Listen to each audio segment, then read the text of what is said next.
എന്താ പേര്?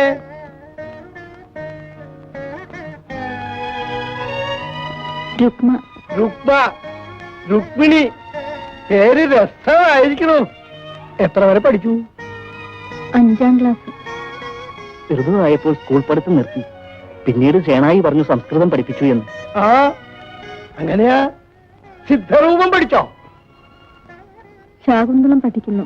രസികത്തി, അപ്പോൾ ശൃംഗാരമൊക്കെ ഗ്രഹിച്ചിട്ടുണ്ടാവണം.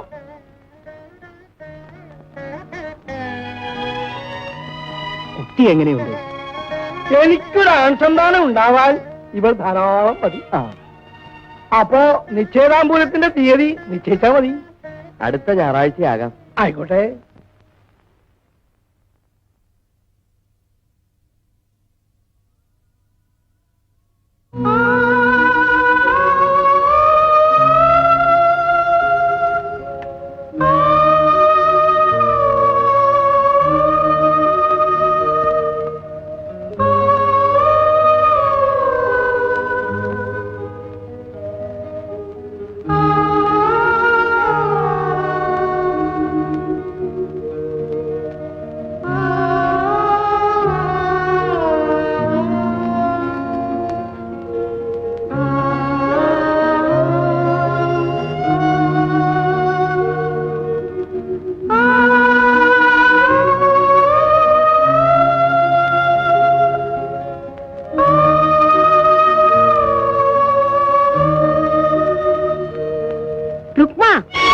കല്യാണം തീരുമാനിച്ചു കഴിഞ്ഞ ബ്രാഹ്മണ പെണ്ണ് അന്യജാതി പുരുഷന്റെ കൂടെ ഇരുന്ന് പഠിക്കുന്നു. നിനക്ക് കൂടി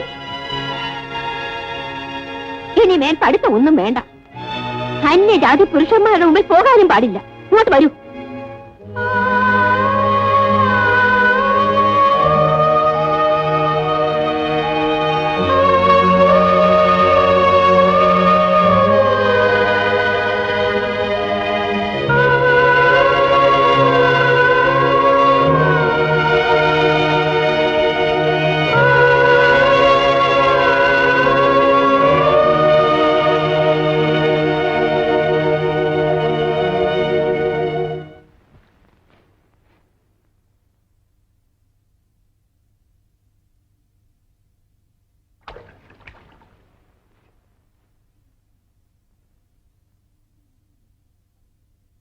എന്താ മോളെ? അമ്മേ, എനിക്ക് വിവാഹം ഒട്ടും ഇഷ്ടമല്ല. അയാൾക്ക് ബപ്പേക്കാൾ പ്രായമുണ്ട്. മോളെ, അമ്മയ്ക്കും ദുഃഖമുണ്ട്. മറ്റു നിവൃത്തിയില്ല മോളെ. നിന്നെ കല്യാണം കഴിച്ചയക്കേണ്ട പ്രായം എന്നേ കഴിഞ്ഞു പോയി. ബപ്പായുടെ നിവൃത്തികേട് കൊണ്ട് നല്ലൊരു വിവാഹം കിട്ടുമെന്നും വിചാരിക്കാൻ വയ്യ. ആ ചുറ്റുപാടിലാണ് ഈ ആലോചന വന്നത്. അയാൾ പണക്കാരനാണ്. സ്ത്രീധനം കൊടുക്കണ്ട. പല വിധത്തിലും ബപ്പയെ സഹായിക്കും. പ്രയാഗക്കെങ്കിലും നല്ലൊരു വിവാഹം കിട്ടും.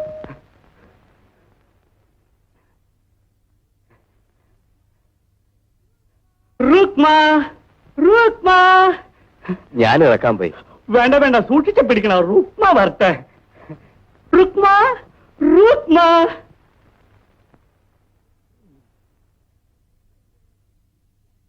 രുക്മ എന്തേ? പിടിച്ചിറക്കാനാണോ? ഞാൻ പിടിക്കാം. പിടിക്കാം.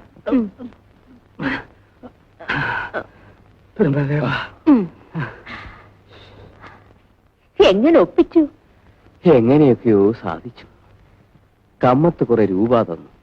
രുക്മയെ വിളിച്ച എനിക്ക് കുറച്ച് വെള്ളം കുടിക്കാൻ വേണമെന്ന് പറ. അവൾ ഇവിടെ ഇല്ല. നിശ്ചയിത അമ്പലത്തിന് കൂട്ടുകാരിയെ ക്ഷണിക്കാൻ പോയിരിക്കുക. വെള്ളം ഞാൻ എടുത്തോണ്ട് വരാം. വേണ്ട വേണ്ട, എനിക്ക് കോർപ്പറേഷൻ പൈപ്പുണ്ട് വെള്ളം കുടിക്കാൻ. നിങ്ങളുടെ വെള്ളം എനിക്ക് വേണ്ട.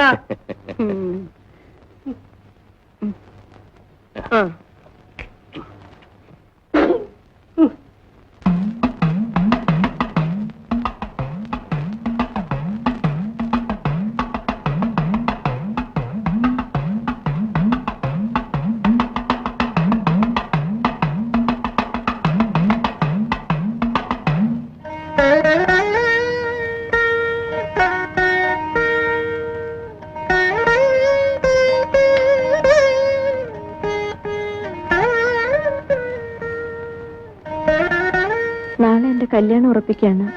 ഞാൻ വരണോ? രുക്മ പറഞ്ഞാൽ ഞാൻ വരും. ഇഷ്ടം. രുക്മ, ഞാനൊന്ന് ചോദിക്കട്ടെ, ഒരു ജീവിതം നശിപ്പിക്കണം? ഒന്നല്ല, 2 ജീവിതം. ഞാൻ രുക്മയെ അളവിട്ട് സ്നേഹിക്കുന്നു. രുക്മയെ കൂടാതെ എനിക്കൊരു നല്ല കുടുംബജീവിതം ഉണ്ടാവില്ല. തുറന്നു പറയും, എന്നെ സ്നേഹിക്കാനാവില്ലേ? ഷേണായി സാർ എന്റെ ഗുരുവാണ്. അദ്ദേഹത്തെ വഞ്ചിച്ചുകൂടാ. എന്നാലും ഞാൻ പറയാൻ, രുക്മയ്ക്ക് ഇഷ്ടമാണെങ്കിൽ എൻ്റെ കൂടെ പോരും. അയ്യോ, ആചാരങ്ങൾ ലംഘിക്കുമ്പോൾ ഞെട്ടലുണ്ടാവും. ആലോചിക്കാൻ ഇന്ന് വൈകുന്നേരം വരെ സമയമുണ്ട്. നമുക്കൊരുമിച്ച് സുഖമായി ജീവിക്കാം. അല്ലെങ്കിൽ ഒരു ജീവിതകാലം മുഴുവൻ മരിച്ചു ജീവിച്ചോളൂ, ഞാനും സഹിക്കാം. രുക്മയ്ക്ക് ഇഷ്ടമാണെങ്കിൽ ഇന്ന് രാത്രി ക്ഷേത്രത്തിന് പിന്നിലുള്ള റോഡിൽ വരൂ. ഞാൻ കാത്തു നിൽക്കാം. ആവശ്യത്തിലുള്ള പണം ഞാൻ കരുതിയിട്ടുണ്ട്. ഞാൻ പോകുന്നു.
ശവം എടുക്കാമോ?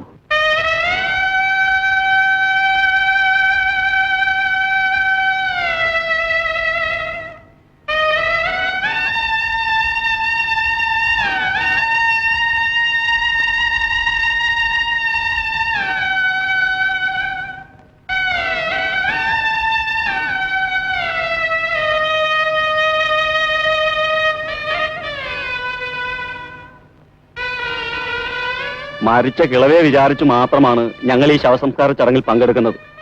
മേലാൽ ഷേണായിയും കുടുംബത്തെയും ഗൗഡ സാരസ്വത ബ്രാഹ്മണ സമൂഹത്തിൽ കൂട്ടുകയില്ല.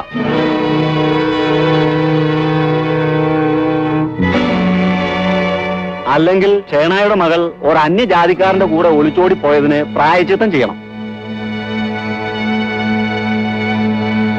തന്റെ മകളെ പരിഹരിച്ച് പിണ്ടം വെക്കണം, ശ്രാദ്ധം നടത്തണം.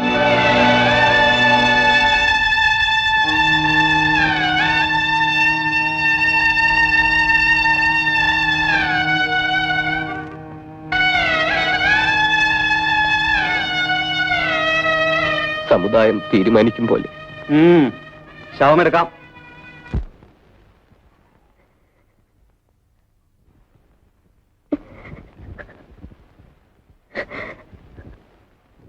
എന്തിനാണ് രുക്മ നീ ദുഃഖിക്കുന്നത്?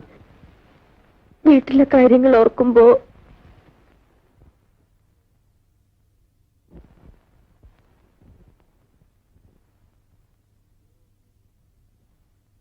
വിവരവും സ്നേഹമുള്ള മാതാപിതാക്കൾ നമ്മെ അനുഗ്രഹിക്കും. നമ്മൾ ശാകുന്തളം പഠിച്ചിട്ടില്ലേ?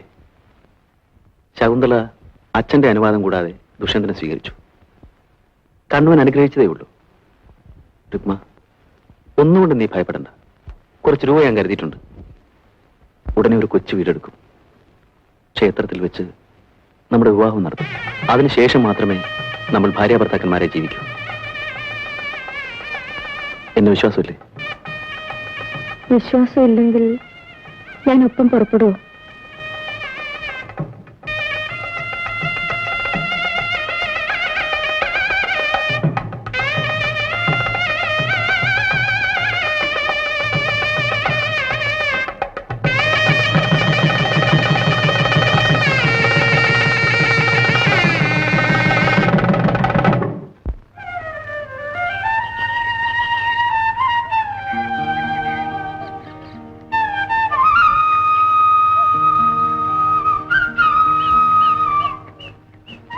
ഇതാണ് നമ്മുടെ വാടക വീട്. നമ്മളിവിടെ ഒരു സംതൃപ്ത കുടുംബം ഉണ്ടാക്കാൻ പോകുന്നു. വീട് മാത്രം മതിയോ? ഭാര്യയുടെ ഉത്കണ്ഠ ന്യായം.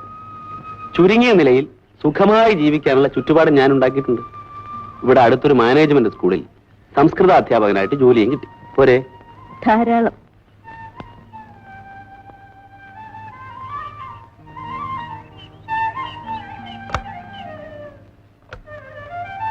വലതുകാലം വെച്ച് കയറിക്കോളൂ.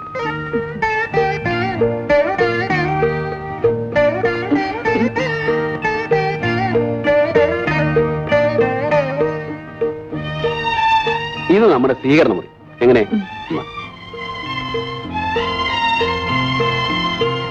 ഭക്ഷണമുറിയും ഗസ്റ്റ് റൂമും കൂടിയാണ്. കൊള്ളാം. കൊള്ളാം.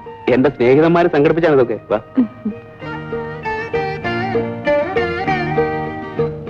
ഇതാണ് നമ്മുടെ കിടപ്പുമുറി. കട്ടില് ചെറുതാണ്. ഞാൻ നിലത്തിടുന്ന ശീലിച്ചത്.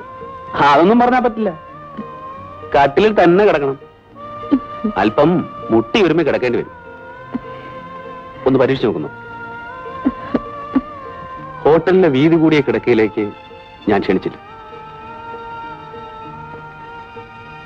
ഇതെന്റെ ന്യായമായ അവകാശമാണ്. തന്നെയുമല്ല, എന്റെ ക്ഷമ നശിച്ചു.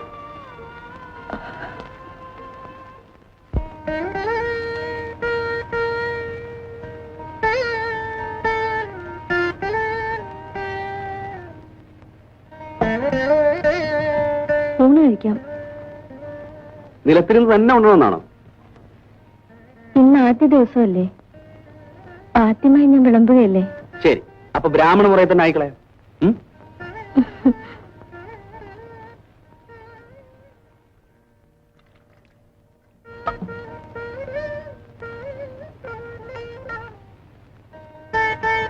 ഒരു ലവട വേണം. ആദ്യ ദിവസം ഭാര്യയും ഭർത്താവും കൂടെ ഒരുമിച്ചിരുന്ന് ഉണ്ണണമെന്നാണ് ഞങ്ങളുടെ മുറ. ഭർത്താവ് ഉണ്ട് കഴിഞ്ഞ് ആ ഇലയിൽ ഉണ്ണുന്നതാണ് ഞങ്ങളുടെ മുറ. ബ്രാഹ്മണ മുറിയൊന്നും ഇവിടെ പറ്റില്ല. രുക്മയും കൂടെ അങ്ങോട്ട് ഇരിക്കൂ. ഇതാരാ ഉമ്മേ? ജാനി ചേച്ചി അടുത്ത വീട്ടിലെയാണ്. ഞങ്ങൾ പരിചയപ്പെട്ടു. അപ്പൊ നമ്മൾ ഒറ്റയ്ക്കല്ല, ബന്ധുക്കളുമായി. നിശ്ചയമായിട്ടും. ചേച്ചിയാണ് പാചകത്തിന് എന്നെ സഹായിച്ചത്. നിലത്തിരുന്ന് ഇലയിൽ ഉണ്ണണമെന്ന ഏർപ്പാട് ചേച്ചിയുടേതാണ്. എങ്കിൽ ഇരിക്കും. ചേച്ചി വിളമ്പി തരും. ഇരിക്കും.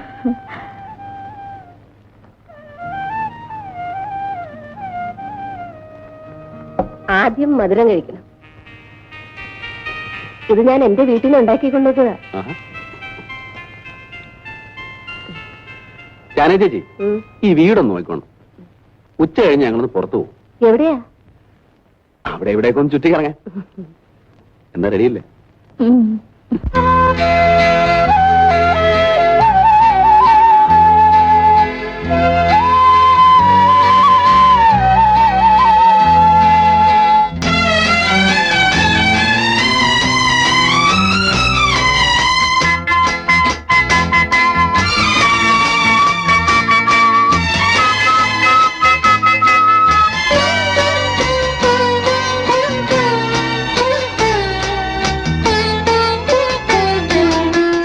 സങ്കൽപ്പ പുഷ്പവന വീഥിയിൽ പ്രേമ മംഗളമണിദീപജ്യോതിയിൽ തങ്കക്കിനാവിന്റെ തമ്പുരുമീട്ടി ഇന്നലെ ഞാനിരുന്നു പാടി സഖി നിന്നെ കുറിച്ചു മാത്രം പാടി.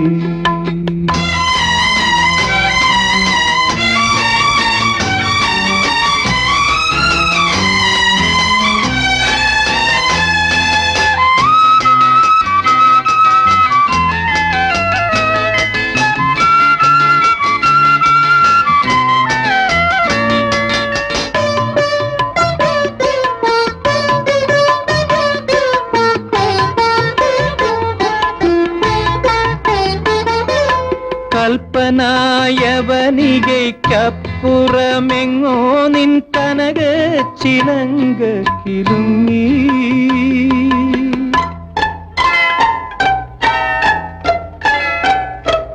കൽപ്പനായവനികയ്ക്കപ്പുറമെങ്ങോ നിൻ കനക ചിലങ്ക കിലുങ്ങി. എന്റെ ഹൃത്സ്പന്ദ മൃദംഗധ്വനിക്കൊത്ത് നീ നിന്റെ നൃത്തം തുടങ്ങി. ഓമനേ നീ നിന്റെ നൃത്തം തുടങ്ങി. സങ്കൽപ്പ പുഷ്പവന വീഥിയിൽ പ്രേമ മംഗളമണിദീപജ്യോതിയിൽ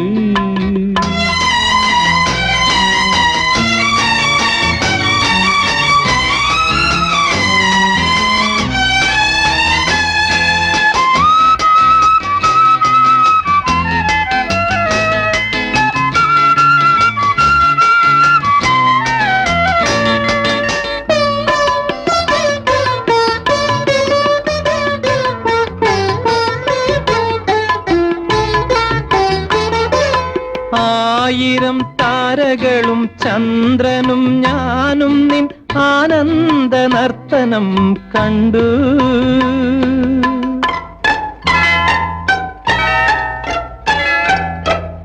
ആയിരം താരകളും ചന്ദ്രനും ഞാനും നിൻ ആനന്ദ നർത്തനം കണ്ടു. എന്റെ സംഗീത സ്വരരാഗയമുനയിൽ നീന്താനിറങ്ങി വന്നു. സുന്ദരി നീന്താനിറങ്ങി വന്നു. സങ്കൽപ്പ പുഷ്പവന വീഥിയിൽ പ്രേമ മംഗളമണിദീപജ്യോതിയിൽ തങ്കക്കിനാവിന്റെ തമ്പുരുമീട്ടി ഇന്നലെ ഞാനിരുന്നു പാടി സഖി നിന്നെ കുറിച്ചു മാത്രം പാടി. വീടിനെ കുറിച്ച് ഓർക്കുമ്പോഴുള്ള ഒറ്റ ദുഃഖം മാത്രമേ എനിക്കുള്ളൂ ചേച്ചി. രുക്മ വീട്ടിൽ നിന്ന് ഇറങ്ങിപ്പോന്നിട്ട് ഇപ്പൊ 2 വർഷമായില്ലേ?